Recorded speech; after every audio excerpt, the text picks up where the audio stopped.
Want to go to Tasmania, though, now and catch up with Liberal Senator Claire Chandler. Good to talk to you, Claire. You're stuck in isolation, in quarantine, paying the price of 2 weeks locked up for your time in Canberra. I certainly am, Chris. 2 weeks in Canberra and then 2 weeks back at home, stuck in my house, running many Zoom meetings and making many phone calls to try and reach out to the local community as much as I possibly can in the meantime.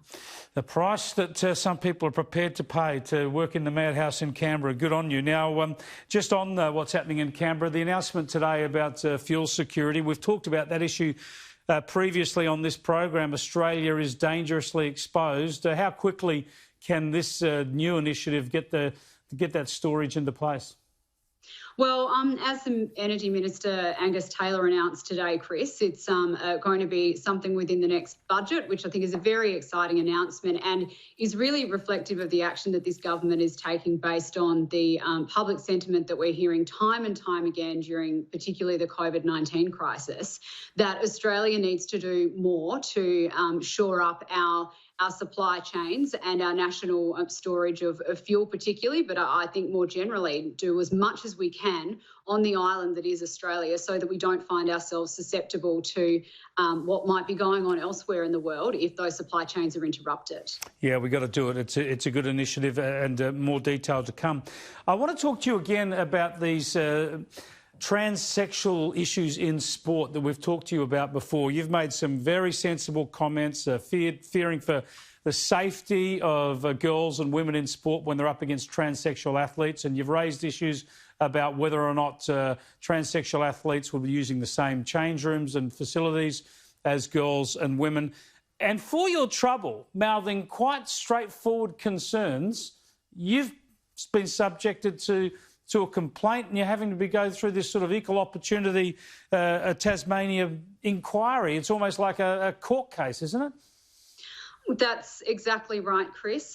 As I revealed in the Senate towards the end of the last sitting week, I have been subject to a complaint under the Tasmanian Anti-Discrimination Act made or enforced rather by our Anti-Discrimination Commissioner in Tasmania about my advocacy on women's sports and women's sex-based rights. So I think this does set a very worrying example for free speech in Australia. I mean, we have seen time and time again Australians being dragged in front of tribunals, commissions, these quasi-judicial bodies on the basis that they have engaged in public debate, put forward their own views on the world, and instead of being able to exchange in a public debate in a civilised form, they're getting dragged along to a tribunal to answer for what they've said. I mean, we've seen it happen with Peter Ridd, we've seen it happen with Archbishop Porteous in Tasmania. This is just the latest in a long line of worrying trends in this area. That's exactly right. This is cancel culture writ large again. Instead of discussing the issues with you,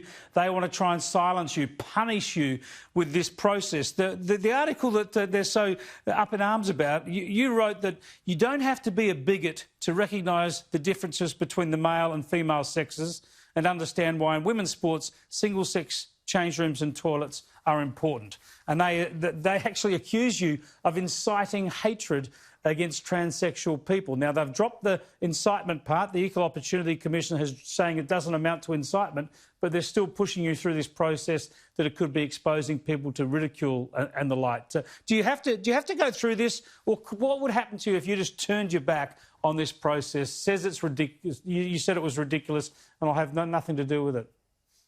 Well, one of the concerns that I do have about this complaint is that I think there are a number of reasons why it shouldn't even have reached this point to start with, and I will certainly be making those views known to the Anti-Discrimination Commissioner in due course, because more importantly, Chris, as I have found from the many, many letters that have sent to me since this complaint first came to light, so many Australians feel scared to enter the fray on this debate for fear of being deplatformed. And what we're seeing from these tribunals and these commissions, whether it's on this issue or many others, is this whole sentiment of wanting to shut down debate completely and censor any views that differ from the vocal minority. So I think that's what we're seeing here. the vocal majority, I would say, in a lot of these issues. And, of course, in the end, yeah, you're not their real target. They'll try and take you out, but it's to scare anybody else from even entering the debate on that side of it and raising those issues. And that's why it's so chilling. And I'm glad that you're standing up for common sense and fighting this, and good luck with it, Claire. Thank you very much, Chris. I certainly won't be backing down.